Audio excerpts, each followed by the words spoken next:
The LSU men's basketball team has been running on an empty tank all season in SEC play, with a record of 0-11 going into the weekend bout against Mississippi State. LSU's effort looked promising at the start of the game with early contributions from Storm Warren and Dennis Harris, but every time a run was made by LSU, D. Bost or Barry Stewart would hit a big shot to extend the Bulldog lead. The Tigers would continue to fight through Tasman Mitchell's 25 points, but the Tigers wouldn't take a lead until Mitchell's big three with about 12 seconds left to go in the game. Unfortunately, the Bulldogs would rip the heart out of the Tigers as Phil Turner would hit a game-winning three-point shot with 5.8 seconds left to go. The Tigers would get one last chance, but it would be wasted as Bo Spencer shot an ill-advised three from half court while time ran off. After the game, Sports Showtime found out how Tasman Mitchell felt about the team's recent struggles. I don't like losing. I hate it with a passion. To see 0-12 outside the SEC record mark is really hurtful. You know what I'm saying? I'm hurt by it, but I'm not going to sit back and just you know what I'm saying, like stop playing because we 0-12.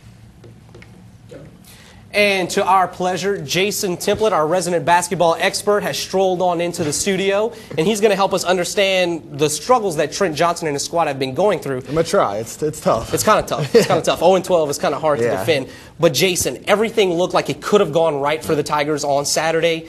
What happened? What happened at the end of the game? Well, the same things that have haunted LSU throughout the season: inside play and lack of point guard play.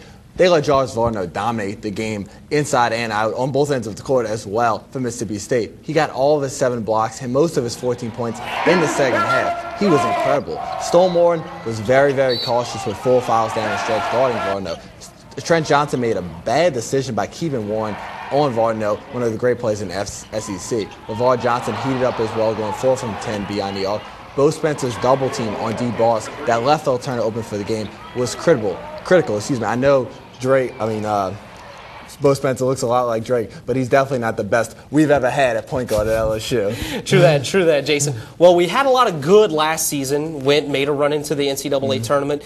This season, kind of like a polar opposite, if you want to say. So is there any good that you can see in this team this season with what they've done so far? Effort. They're all out hustling. You saw it. Davin Foosballs, Bo Spencer, Tasman Mitchell, they're all getting out there. They're not going to give up on Trent Johnson, even though they might not have the talent to match up with most of the teams. They keep on fighting and try to get that win that they just haven't found throughout the season. Specifically, we got to go with Tasman Mitchell. His shot pulled Siegfried and Roy, minus the crazy Tiger in the Mississippi State game. It was gone in the first half, but then it reappeared in the second half and hit that huge three that gave LSU a 2-point lead. He's the stringer bell of this team. If anybody's watched The Wire, the true brains behind the operation, even though Trent Johnson runs the team, when things aren't going well, they still can rely on Tasman Mitchell. Even though he hasn't got the win, you got to pull for a guy like that. 50-year senior, you hope he gets the W. All right, Jason, 3 games left and then a 4th guaranteed game into the SEC tournament. All right, their next game is against Arkansas. Last time they played Arkansas, got totally obliterated.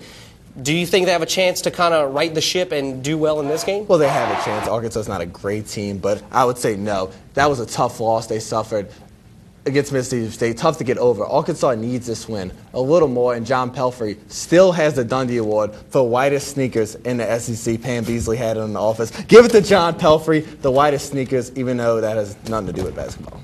Of course not. However, they do wear sneakers. Yeah, so but that's one plus. I don't see him getting a W against Arkansas. Tough to get over that Mississippi State win. Arkansas trying to better themselves. Overall, tough to get over an 0-12 start to the SEC season. All right, well, that's all we have for you today on the men's hardwood. We're now going to kick it over to Morgan with word on the ladies.